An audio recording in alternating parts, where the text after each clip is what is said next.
রাতের আকাশ ঘন কালো, যেন কোনো অদৃশ্য শক্তি সমস্ত আলো গিলে ফেলেছে। গাছপালার ফাঁক দিয়ে একটা কুয়াশাচ্ছন্ন চাঁদ মাঝে মাঝে উকি দিচ্ছে। বাতাস ভারী হয়ে আছে এক অদ্ভুত তীব্র সুবাসে। গ্রামের শেষ মাথায় বিশাল বটগাছের নিচে ছোট্ট আতরের দোকানটি দাঁড়িয়ে আছে, অন্ধকারের সঙ্গে যেন একাত্ম হয়ে গেছে। দোকানের সামনে ঝুলন্ত কেরোসিন বাতির ক্ষীণ আলোয় কাঠের তাকের ওপর সারি সারি আতরের শিশুগুলো উজ্জ্বল হয়ে উঠেছে। প্রতিটা শিশির ভেতরে এক এক রকম গাঢ় রঙের তরল, যার গন্ধ বাতাসে মিশে গিয়ে এক ধরনের রহস্য তৈরি করেছে। এটাই হাশেম চাচার দোকান। বৃদ্ধ মানুষটি অনেক বছর ধরে এখানে বসে আতর বিক্রি করেন। দিনের আলোয় তার দোকান দেখতে সাধারণ হলেও রাত নামলেই জায়গাটা অন্যরকম হয়ে যায়। আতরের গন্ধ এতটাই তীব্র হয়ে ওঠে যে আশেপাশের মানুষ ঘরের দরজা জানালা বন্ধ করে দেয়, যেন গন্ধটা তাদের কাছে না পৌঁছায়। কিন্তু শহর থেকে আসা রাশেদ এসব কিছুই জানতো না। রাশেদ ঢাকা শহরের বাসিন্দা, ব্যবসার কাজে সেই গ্রামে এসেছে কয়েকদিনের জন্য। শহরের ব্যস্ত জীবন থেকে মুক্তি পেতে গ্রামের নিরিবিলি পরিবেশ তার ভালোই লাগছিল, কিন্তু একটা ব্যাপার তাকে কৌতূহলী করে তুলল। এই গ্রামের বাতাসে সবসময় একটা অদ্ভুত আতরের গন্ধ ভাসতে থাকে। প্রথম দিনেই সে বিষয়টা খেয়াল করেছিল, কিন্তু পাত্তা দেয়নি। কিন্তু আজ সন্ধ্যার পর যখন বাজারের দিকে যাচ্ছিল, তখন হঠাৎ সেই গন্ধ আরো তীব্র হয়ে উঠল। পথের পাশে ছোট্ট আতরের দোকানটার সামনে এসে সে থমকে দাঁড়ালো। দোকানের সামনে বসে থাকা বৃদ্ধ লোকটি তাকিয়েছিল তার দিকেই। চোখ দুটো অসম্ভব গভীর, যেন অনেক কিছু জানে। চাচা, আপনার আতরের গন্ধ এত তীব্র কেন? রাশেদ প্রশ্ন করল। হাশেম চাচা মৃদু হাসলেন। আতরের গন্ধ যার বোঝার ক্ষমতা আছে তার জন্যই এটা তৈরি হয়েছে। রাশেদ তাকিয়ে দেখল দোকানের কাঠের তাক জুড়ে সারি সারি ছোট্ট ছোট্ট কাচের শিশি সাজানো। প্রতিটাতে এক এক রকমের রঙিন তরল, গাঢ় লাল, গাঢ় নীল, সোনালি আর সবুজাভ কালো, এক অদ্ভুত রঙের আতর। কিন্তু সবচেয়ে বেশি নজর কাড়ল একটা গাঢ় সবুজ আতরের শিশি। এটা কিসের আতর? হাশেম চাচা কয়েক মুহূর্ত চুপ করে থেকে বললেন, এটা জিনের আতর। রাশেদ অবাক হয়ে হেসে ফেলল। জিনের আতর? চাচা, এসব আবার কি? হাশেম চাচা সেই একই রহস্যময় হাসি দিয়ে শিশিটা তার দিকে এগিয়ে দিলেন। এক ফোঁটা গায়ে মেখে দেখো, নিজেই বুঝবে। রাশেদ সন্দিহান হলেও শিশিটি খুলল। ভেতর থেকে এক তীব্র মোহময় সুবাস বেরিয়ে এলো। গন্ধটা এতটাই গভীর ভাবে মাথায় ঢুকে গেল যে মুহূর্তের মধ্যেই তার চারপাশের দৃশ্য ঝাপসা হয়ে এলো। সে অনুভব করলো দোকানের আলো নিভে গেছে। বাতাস ভারী হয়ে গেছে, যেন তার শ্বাস নিতে কষ্ট হচ্ছে। চোখের সামনে ধীরে ধীরে দোকানের কাঠের দেয়াল উধাও হয়ে গেল। বাতাসের সঙ্গে মিলিয়ে গেল তার চারপাশের পরিচিত দৃশ্য। তার জায়গায় এখন দাঁড়িয়ে আছে সে এক অন্ধকার বিশাল কুঠির। কুঠিরের মধ্যে, কুঠিরের ভেতর ধীরে ধীরে কিছু অস্বাভাবিক অবয়ব স্পষ্ট হতে লাগলো। সাদা পোশাক পরা কিছু মানুষ, তাদের মুখগুলো ফ্যাকাশে, চোখগুলো অস্বাভাবিক উজ্জ্বল। কেউ কথা বলছে না, শুধু তাকিয়ে আছে রাশেদের দিকে। হঠাৎ তাদের একজন সামনে এসে দাঁড়ালো। তুমি কি আমাদের আতর মেখেছ? রাশেদ পিছু হটতে চাইল, কিন্তু পারল না। তার শরীর যেন এক অদৃশ্য বাঁধনে আটকে গেছে। এখন তুমি আমাদেরই একজন। চারপাশে বাতাস গর্জন করে উঠল। রাশেদ অনুভব করলো কোনো শক্তি তাকে টেনে নিচ্ছে। তারপর হঠাৎ সে দেখতে পেল হাশেম চাচার দোকান। সে মাটিতে পড়ে আছে, কপালে বিন্দু বিন্দু ঘাম। কেমন লাগলো? হাশেম চাচার গলা শুনতে পেল সে। রাশেদ দ্রুত উঠে বসলো। তার মনে হলো পুরো ব্যাপারটা একটা স্বপ্ন ছিল। চাচা, আমি কোথায় গিয়েছিলাম? হাশেম চাচা ধীরে হাসলেন। কিছু জায়গায় যাওয়ার অনুমতি সবাই পায় না, কিন্তু তুমি পেয়েছো। এখন তুমি আর আগের মতো থাকবে না। সেই রাত থেকে রাশেদ এক অদ্ভুত পরিবর্তন টের পেল। তার শরীরে আতরের গন্ধ মিশে গেছে। যেখানে যায় সবাই তার গায়ের গন্ধ টের পায়। প্রথম কয়েকদিন সে এটা উপভোগ করছিল, কিন্তু কিন্তু তারপর সে অনুভব করতে লাগলো কেউ যেন সব সময় তার গায়ের গন্ধ শুকছে। সন্ধ্যার পর সে একা থাকলেই মনে হতো পাশে কেউ দাঁড়িয়ে আছে, বাতাসে অদৃশ্য কিছু নড়াচড়া করছে, কিন্তু সে দেখতে পাচ্ছে না। এরপর একদিন সে নিখোঁজ হয়ে গেল, কেউ আর তাকে খুঁজে পেল না। কিন্তু কয়েকদিন পর হাশেম চাচার দোকানে এক নতুন আতরের শিশি দেখা গেল, গাঢ় সবুজ রঙের। আর সেই শিশির গন্ধ তা ছিল ঠিক রাশেদেরই মতো। রাতের আধার নেমে এলে গ্রামটা যেন আরো অচেনা হয়ে যায়। নীরবতার গভীরে চাপা পড়ে থাকে অদৃশ্য শ্বাস, অজানা আতঙ্ক। বাজারের শেষ মাথায় দাঁড়িয়ে থাকা হাশেম চাচার আতরের দোকান যেন একটা জীবন্ত ছায়ার মতো শ্বাস নিচ্ছে। বাতাস ভারী হয়ে আসে এক অদ্ভুত গন্ধে। কেউ কেউ বলে এ গন্ধ আতরের নয়, এ গন্ধ ভয়ের, মৃত্যুর। আজকের রাতটা যেন অন্যরকম। বাতাসে আতরের সুগন্ধ আরো তীব্র, আরো গাঢ়। মনে হয় প্রতিটি শ্বাসের সঙ্গে সেই গন্ধ শরীরে ঢুকে যাচ্ছে, মনে ঢুকে যাচ্ছে, চিন্তাকে আচ্ছন্ন করে দিচ্ছে। বাজারের পথ ধরে কয়েকজন মানুষ যাচ্ছিল, তারা কাঁধে ঝোলা ফেলে দ্রুত হাঁটতে লাগলো। এই আতরের গন্ধ কেন দিন দিন এত বেড়ে যাচ্ছে? এই বৃদ্ধ ফিসফিস করে বলল, হাশেম চাচার দোকানের সামনে গিয়ে গেলে গা ছমছম করে। গত সপ্তাহে শহরের সেই ছেলেটা হারিয়ে গেল, আর ঠিক তখনই দোকানে নতুন আতর এলো। কাকতালীয় ব্যাপার না? তারা একে অপরের দিকে তাকিয়ে দ্রুত পা চালিয়ে দিল। কারো সাহস হলো না দোকানের দিকে তাকানোর। কিন্তু দোকানের ভেতরে তখন এক রহস্যময় পরিবেশ তৈরি হচ্ছে। অতৃপ্ত আতরের ঘ্রাণ। হাশেম চাচা আতরের শিশিগুলো গুছিয়ে রাখছিলেন। একটা শিশি হাতে নিয়ে আলতো করে ঘষলেন, তারপর নিজের হাতের কাছে এনে গন্ধ শুকলেন। হঠাৎ তার চোখে এক ধরনের অদ্ভুত দৃষ্টি ফুটে উঠল। তুমি এসেছো, আমি জানতাম তুমি ফিরে আসবে। তার কণ্ঠস্বর খুব নিচু, যেন সে কারো সঙ্গে কথা বলছে, অথচ দোকানে কেউ নেই। কিন্তু বাতাস বলছিল অন্য কিছু। একটা মৃদু শ্বাসের শব্দ ভেসে এলো, যেন কোনো অদেখা মুখ আতরের শিশির গায়ে মুখ রেখে নিঃশ্বাস ফেলছে। শিশির কাচের ওপরে ধীরে ধীরে জমে উঠল কুয়াশার মতো কিছু। হাশেম চাচা কাপা হাতে সবুজ আতরের শিশিটা তুলে ধরলেন।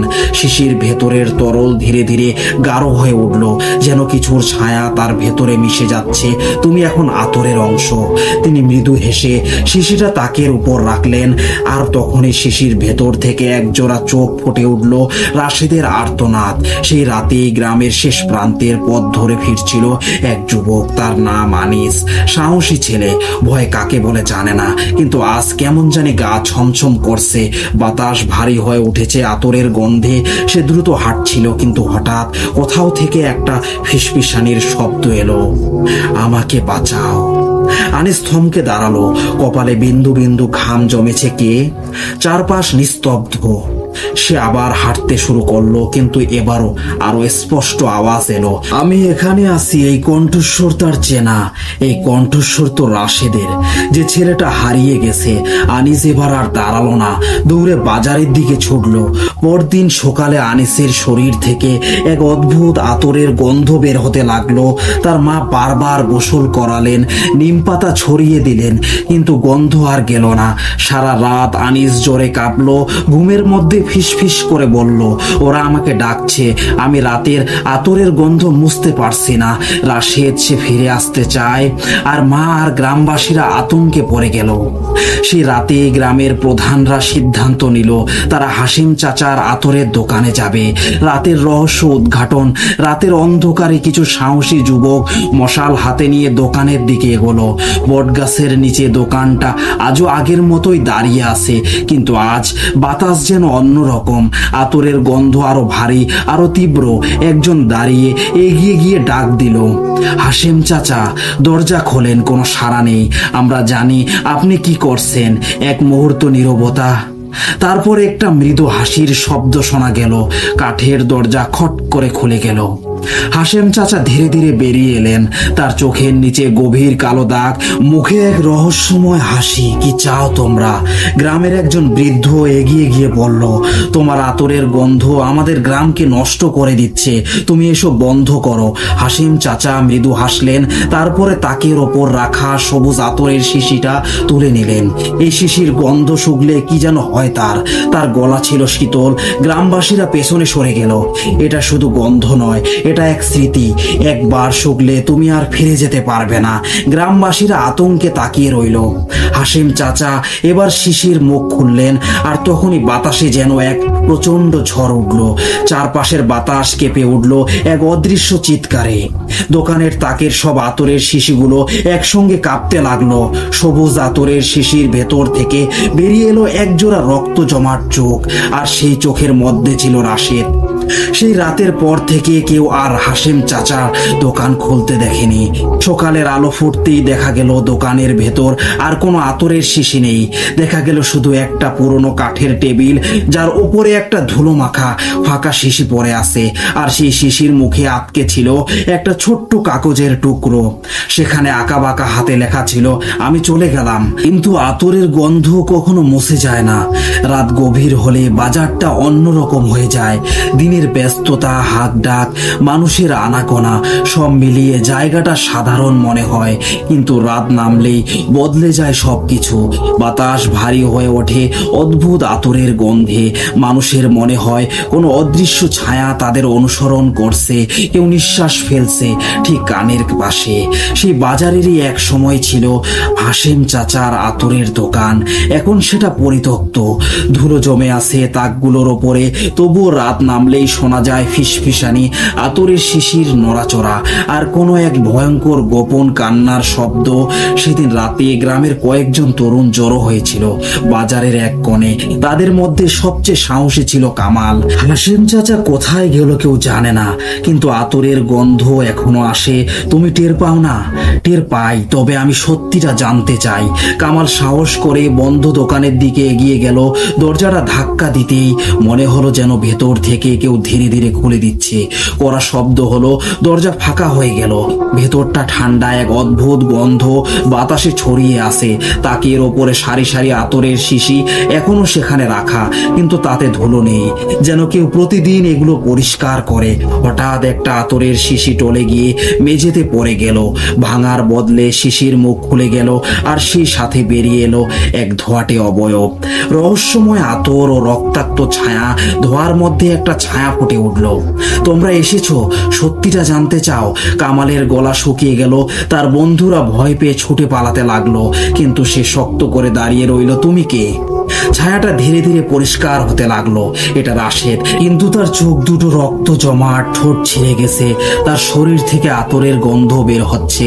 ওরা আমাকে নিয়ে গেছে, আমিও আতরের ভেতরে বন্দি। কামাল চিৎকার করে পেছনে সরে গেল। আতরের গন্ধ চারপাশে আরো ভারী হয়ে উঠলো। শিশিগুলো একে একে নড়তে লাগলো, যেন ভেতরে বন্দি কিছু ছটফট করছে।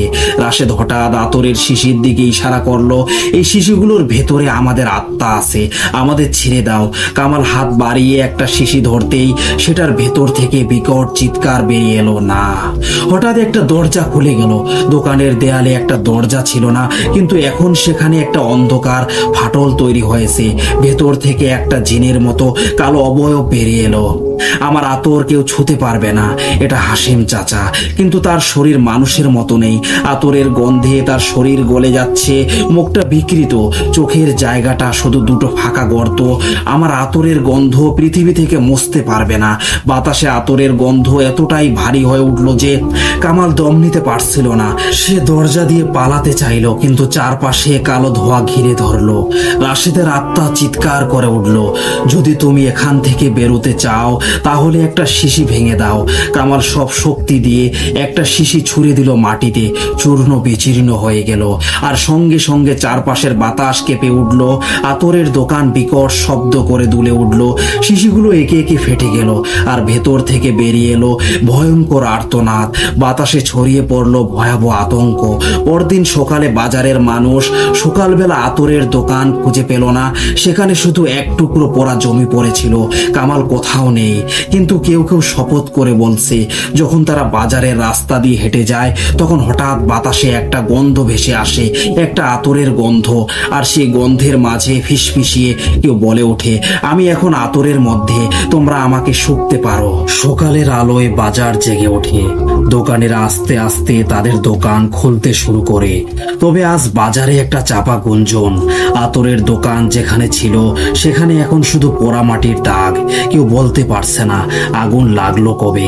দোকানের অস্তিত্বই যেন রাতের অন্ধকারে মুছে গেছে। কিন্তু যারা রাতে এই রাস্তা দিয়ে গিয়েছে তারা সবাই বলছে হালকা একটা আতরের গন্ধ বাতাসে ভাসছিল। কামালের কোনো খোঁজ নেই, তার বন্ধুরা কেউ মুখ খুলছে না।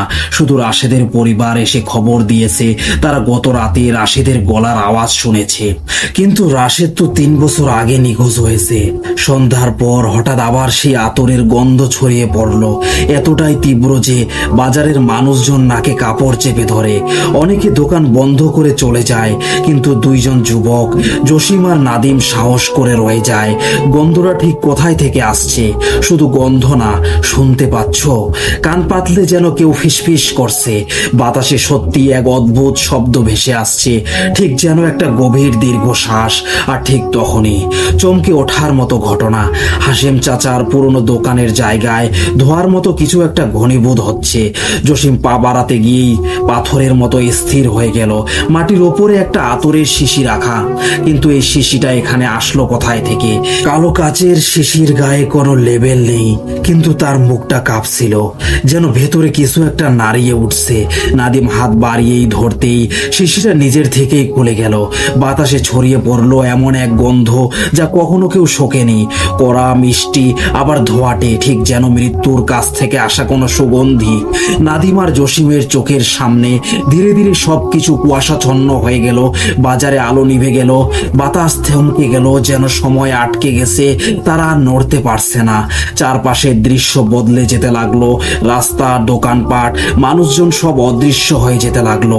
আর জায়গাটা ভরে উঠলো অজানা সোনালী আলোয়। তারা বুঝতে পারলো তারা এই পৃথিবীতে নেই। একটা পুরনো অন্ধকার জায়গা, চারপাশে অগণিত আতরের শিশি, ঝুলে থাকা সিল্কের পর্দা, আর বাতাসে ভাসছে শীতল গন্ধ। একজন লোক বসে আছে সামনে, পরনে পুরনো আমলের পোশাক, গায়ে ছোপ ছোপ আতরের দাগ, চোখ দুটো যেন কুয়াশায় ঢাকা। তোমরা এসেছো, ঠিক যেমনটা চেয়েছিলাম। নাদিম গলা শুকিয়ে আসছে, কিন্তু তবুও জিজ্ঞেস করলো, তুমি কে? লোকটা ধীরে ধীরে উঠে দাঁড়ালো। আমি আতরের স্রষ্টা। যে আতর একবার শরীরে মাখবে সে আর কখনো মুক্ত হতে পারবে না। তোমাদের বন্ধুরাই গন্ধের শিকার হয়েছে, এবার তোমাদের পালা। লোকটা ধীরে ধীরে হাত বাড়িয়ে দিল, আর ঠিক তখনই চারপাশ থেকে ফিসফিসানি শুরু হলো।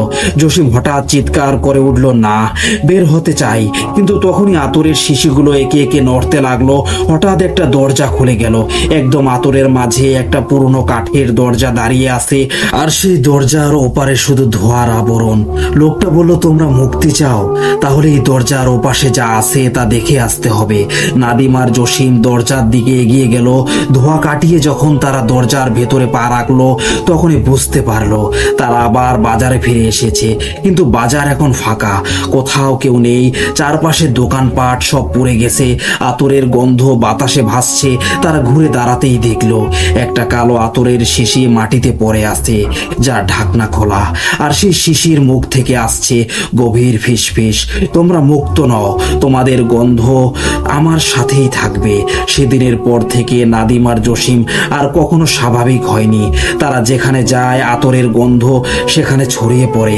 বাজারের মানুষ কানে কানে বলে ওদের গায়ে সেই জিনের আতরের গন্ধ লেগে আছে, ওরা আর কখনো মুক্তি পাবে না। বাজারের মানুষ এখন রাত নামার আগেই দোকানপাট গুটিয়ে নেয়। কেউ আর সাহস করে রাতের দিকে সেখানে যায় না, কারণ গভীর রাত হলেই বাতাস ভারী হয়ে ওঠে, আর সেই আতরের সুগন্ধ চারপাশে ছড়িয়ে পড়ে। যে আতরের গন্ধ একসময় মানুষকে মোহিত করত, এখন সেটাই তাদের দুঃস্বপ্নের কারণ। নাদিম আর জসিম দিনের আলোয় স্বাভাবিক থাকার চেষ্টা করে, কিন্তু রাত নামলে আতঙ্ক তাদের গ্রাস করে। তাদের চোখের নিচে কালি জমেছে, শরীর কাঁপে, যেন তারা সব সময় কারো নজরে আছে। বাজারের মানুষ কানে কানে বলে ওদের গায়ে সেই আতরের গন্ধ লেগে আছে, ওরা আর মুক্তি পাবে না। এক রাতে জসিম স্বপ্ন দেখলো সে দাঁড়িয়ে আছে এক অন্ধকার গুহায়, সামনে পড়ে আছে সেই আতরের শিশি। শিশির গায়ে আরো হাতের ছাপ স্পষ্ট। হঠাৎ শিশির ঢাকনা খুলে গেল, আর সেই সাথে গন্ধ বাতাসে মিশতে শুরু করলো। চারপাশ ঝাপসা হয়ে এলো, আর তখনই গভীর শীতল এক কণ্ঠস্বর ভেসে এলো, যদি মুক্তি চাও তাহলে আমাকে খুঁজে বের করো। আচমকা ঘুম ভেঙে গেল জসিম। জসিমের বুক ধক ধক করছে। আর সামনে নাদিম দাঁড়িয়ে আছে জানালার পাশে চুপচাপ, তার চোখ ফাঁকা, মুখ থমথমে। তুমিও শুনতে পেয়েছো তাই না? জসিম কাপা কণ্ঠে বলল। নাদিম আস্তে মাথা নেড়ে বলল, আমাদের যেতে হবে আজ রাতে। তারা রাতের আধারে ফিরে গেল বাজারের সেই পোড়া দোকানের সামনে। জায়গাটা শুষ্ক, ধুলোয় ভর্তি, কিন্তু আতরের গন্ধ আজ আরো তীব্র। তারা চারপাশ দেখলো, কিছুই পেল না। ঠিক তখনই মাটির নিচ থেকে ভেসে এলো এক চাপা আওয়াজ, যেন নিচে কিছু একটা নড়ে উঠেছে। তারা মাটি খুঁড়তে শুরু করলো। কিছুক্ষণ পর এক পুরনো কাঠের দরজা বেরিয়ে এলো, যা যুগের পর যুগ মাটির নিচে চাপা ছিল। দরজার গায়ে অদ্ভুত কিছু খোদাই করা লেখা, যা তারা বুঝতে পারলো না। হাত রাখতেই দরজাটা ধীরে ধীরে খুলে গেল অন্য এক পৃথিবী। তারা নিচে নেমে এলো। জায়গাটা এক রহস্যময় গুদামের মতো, যেখানে দেয়ালের সারি সারি আতরের শিশি ঝুলছে। বাতাসে আতরের এমন ভারী গন্ধ যেন নিঃশ্বাস নিতেও কষ্ট হয়। ঠিক মাঝখানে দাঁড়িয়ে আছে সেই লোক। সে ধীরে ধীরে ঘুরে দাঁড়ালো। তার গায়ে শত বছরের পুরনো পোশাক, চোখের ভেতর ভয়ঙ্কর অন্ধকার। তোমরা এসেছো, মুক্তি চাও? তার কণ্ঠস্বর এতটাই গভীর যে জসিম এক ধাপ পেছনে সরে গেল। কিন্তু নাদিম সাহস করে বলল, এই আতর আমাদের জীবন তছনছ করে দিচ্ছে। কি করলে আমরা মুক্তি পাবো? লোকটা শান্ত গলায় বলল, তোমাদের একজনকে এই আতর গ্রহণ করতে হবে, তাহলেই অন্যজন মুক্তি পাবে। নাদিম আর জসিম একে অপরের দিকে তাকালো। নাদিম দীর্ঘ কণ্ঠে বলল, আমি আতর নেব, তুমি চলে যাও জসিম। কিন্তু জসিম মাথা নাড়ল, না, তুমিই বাঁচবে, আমি এটাকে গ্রহণ করব। লোকটা হাসলো। এক ধাপ এগিয়ে এসে একটা কালো শিশি নাদিমের দিকে বাড়িয়ে দিল। ঠিক তখনই জসিম ঝাঁপিয়ে পড়ে নাদিমকে দরজার ওপারে ঠেলে দিল। নাদিম হুমড়ি খেয়ে বাইরে পড়ে গেল, আর দরজা সেকেন্ডের মধ্যে বিকট শব্দে বন্ধ হয়ে গেল। নিঃশব্দ, মৃত্যুর মতো নিঃশব্দ হয়ে গেল সবকিছু। পরদিন সকালে নাদিমকে সবাই দেখতে পেল বাজারে, কিন্তু জসিম কোথাও নেই। নাদিম স্বাভাবিক মনে হলেও তার চোখ দুটো ফাঁকা। সে কারো সাথে কথা বলল না, শুধু একবার ধীরে ধীরে বলল, চলে গেছে। কিন্তু আতরের ঘ্রাণ কখনো মুছবে না। সেই রাতেই বাজারের এক কোণে একটা কালো আতরের শিশি পাওয়া গেল। শিশিরের গায়ে একটা নাম খোদাই করা ছিল, জসিম। যখনই কেউ শিশিটা ধরতে গেল, বাতাসে আবার সেই গন্ধ ছড়িয়ে পড়ল। গন্ধটা নিঃশেষ হয়নি। লিসেনার্স, ঘটনাটা আপনাদের কেমন লাগলো অবশ্যই জানাবেন কমেন্টের মাধ্যমে। এবার আমরা পরবর্তী ঘটনায় চলে যাচ্ছি। আজ থেকে প্রায় 35 থেকে 40 বছর আগের কথা। নানা তখন এলাকার সবচেয়ে বড় হুজুর। পানি পড়া থেকে জিনে ধরা রোগীর চিকিৎসা। নানার নাম আশেপাশের এলাকায় প্রসিদ্ধ। একে তো এলাকার বড় হুজুর, তার উপরে জাদ্রেল কবিরাজ। তবে কবিরাজি করে টাকা নিতেন না, সব ফ্রি ছিল। তাই নানার ভক্তের কোনো অভাব নেই। সারা বছর ভক্তদের বাড়িতে দাওয়াত থাকতো। রমজান মাসে সেটা এতটাই বেড়ে যেত যে 2 থেকে 3 মাইল দূরে সেহরির দাওয়াত খেতে যাইতে হতো। খাওয়ার চেয়ে মানুষের ভালোবাসা আর মন রক্ষাই ছিল মূল কারণ। নানা মুরব্বী মানুষ কালো একটা লম্বা টর্চ লাইট নিয়ে আস্তে আস্তে চলে যেতেন দাওয়াতে। তেমনই একদিন সেহরির সময় দাওয়াত পড়েছে বাড়ি থেকে প্রায় 2 থেকে 2.5 মাইল দূরে। বিদেশি টর্চ লাইটটা নিয়ে নানাও বেরিয়ে পড়লেন। রাত তখন 2টা পেরিয়েছে। বাড়ি থেকে যখন বের হবেন, তখনই আচমকা কুকুরটা রাস্তায় বাধা দিতে লাগলো। নানার খুব আদরের ছিল। কোনোভাবে বুঝিয়ে আদর করে রেখে বের হলেন। মোটা রাস্তা পার হয়ে এবার জঙ্গলের রাস্তা। কিছু দূর যেতেই দেখলেন একটা আস্ত গজারি গাছ রাস্তায় পড়ে আসতে। রাস্তার উপরে নানার সন্দেহ হলো, এত মোটা গজারি গাছ এভাবে পথের উপর পড়ে থাকাটা ভালো লক্ষণ নয়। তাই আগে ভাগেই দোয়া কালাম পরে শরীর বন্ধ করে নিলেন। আশেপাশে লাইট মেরে দেখলেন কোথাও কিছু নেই। আবার ভাবলেন হয়তো চোরেরা রাতের বেলায় গাছ কাটে, কেননা দিনে গজারি গাছ কাটলে ফরেস্ট অফিসাররা ধরে, এটা বেআইনি। ধীর পায়ে পথ চললেন গজারি বনের ভিতর দিয়ে। আশেপাশে কোনো বাড়িঘর নেই। হঠাৎ কোথাও থেকে মরমরে শব্দ ভেসে আসতে লাগলো। কে যেন মরা গজারি পাতা মরিয়ে হেঁটে চলে আসছে। টর্চ ধরলেন, এবারও কেউ নেই। আবার পথ চলতে লাগলেন। আবার সেই মরমরে শব্দ। নানা শুরু করলেন সূরা ইয়াসিন পড়া। ইয়াসিন। গাছের উপর থেকে ভেসে আসছে ওয়াল কুরআনিল হাকিম। নানা পড়লেন ইন্নাকা লামিনাল মুরসালিন। ওপর থেকে ভেসে আসছে আলা সিরাতি মুস্তাকিম। নানা বুঝতে বাকি রইল না আশেপাশে কেউ আছে নিশ্চিত, যে নানাকে কপি করছে, কিন্তু সামনে আসছে না। নানা দ্রুত পথ চলতে লাগলেন। হঠাৎ আশেপাশের গাছপালা এত জোরে নড়াচড়া করতে লাগলো, সেই সাথে শো শো করে বাতাস বাতাস যেন ঝড় উঠেছে। নানা পড়তে শুরু করলেন আয়াতুল কুরসি। এক আয়াত পড়েন, ওপাশ থেকে পরের আয়াত শোনা যায়। আয়াতুল কুরসি শেষ করে সূরা রহমান শুরু করলেন, একইভাবে পরের আয়াত শোনা যায়। এদিক সেদিক টর্চ মেরেও কাউকে পাওয়া যাচ্ছিল না। নানার সন্দেহ হলো এটা কোনো জিন। প্রথমে মানুষ ভেবেছিলেন, কারণ রমজান মাসে জিনের উপদ্রব হয় না, কিন্তু এবার জিন না ভেবে উপায় নেই, তাই শুরু করলেন সূরা জিন তেলাওয়াত। কিন্তু আফসোসের বিষয়, কোনো লাভ হলো না। এবার ওপাশ থেকে ভেসে আসলো পরের লাইন, নানা জাদরেল আলেমের পাশাপাশি অভিজ্ঞ কবিরাজ, কিন্তু আজকে তার ভয় ঢুকে গেল। এ জিন সাধারণ জিন নয়, নানাকে খুব ভালো করেই চিনে, তাই নানাকে খুব কাছ থেকে পর্যবেক্ষণ করেছে নিশ্চয়ই। তা না হলে এভাবে পদে পদে কাউন্টার অ্যাটাক করা দুষ্কর। এর থেকে বাঁচার উপায় কি? ভাবলেন যত তাড়াতাড়ি সম্ভব ভক্তের বাড়ি পৌঁছাতে হবে, যেহেতু এখনো সামনে আসেনি, হয়তো আর আসবেও না, দূর থেকেই ভয় দেখাবে। দ্রুত পা চালালেন। কিছু দূর যাওয়ার পরে দেখলেন আরেকটা গজারি গাছ পড়ে আছে পথের উপরে। ব্যাপারটা কি? লাইট মেরে দেখলেন আশেপাশে তো কেউ নেই। চক্ষু যেন চরক গাছ। এটা তো সেই আগের জায়গাটা যেখানে প্রথমে এসেছিল, মানে নানার পথ রোধ করা হয়েছে। নানা বুঝলেন এখন হাজার চেষ্টা করলেও জঙ্গল থেকে বের হতে পারবে না। একটাই রাস্তা খোলা, জিনের সাথে সরাসরি লড়াই করা, কারণ দূর থেকে লড়াই করলে সারা রাত এভাবে ঘুরতেই হবে বনের মাঝে। শুরু করলেন জিন হাজিরের মন্ত্র। একটু পরেই দেখলেন একটা কুকুর এসে হাজির হয়েছে। কাছে গিয়ে লাইট ধরতেই নানা অবাক, এটা সেই কুকুর যাকে খুব আদর করে নানা পালতেন। একটু আগেও বাড়ি থেকে বের হবার সময় কুকুরকে আদর করে আসলেন, সেটাই এখন তার সামনে। নানা বুঝলেন এটাই সেই জিন যেটা নানার পাশে থেকেই নানার সব কৌশল দেখেছে। কুকুরটা রেগে মেগে নানাকে কামড়াতে আসলো। নানাও প্রচন্ড শক্তি দিয়ে গাছের আড়ালে সরে গিয়ে লাঠি দিয়ে প্রতিরোধ করতে লাগলেন। এক পর্যায়ে কানে ভেসে আসলো আল্লাহু আকবার, আল্লাহু আকবার। মসজিদে ফজরের আজান হচ্ছে। তখনই হঠাৎ নানার মাথা আটকে গেল শক্ত কিছুর সাথে। খেয়াল করে দেখেন এটা কারো ঘরে। ঘরের বেড়ায় ঝুলনো কাঠের সাথে ঠেকেছে মাথা। বুঝলেন এটাই ভক্তের বাড়ি। সজোরে ডাকলেন ভক্তের নাম ধরে। ঘর থেকে বেরিয়ে এলো ভক্ত ও তার পরিবারের লোকজন। এসে দেখে নানা ঘরের পিছনে বসে আছে, গায়ে মাছের আষ্টে গন্ধ, পুরো শরীর লালায় ভিজে পিচ্ছিল হয়ে আছে। আশেপাশে কুকুরকে আর দেখা গেল না। গায়েবী একটা আওয়াজ আসলো, আজান দিয়ে দিল বলে বেঁচে গেলি, না হলে আমিও আজ বুঝিয়ে দিতাম তুই কত বড় মুন্সি। ভক্তের উদ্দেশ্যে নানা বললেন, আমাকে জলদি গরম পানি দিয়ে ভালো করে গোসল করাও। এরপরে নানা আর কিছু জানে না। লোকে বলে রমজান মাসে সব জিন বন্দী হয়, আসলেই কি তাই? লিসেনার সেবার আমরা পরের ঘটনায় চলে যাব।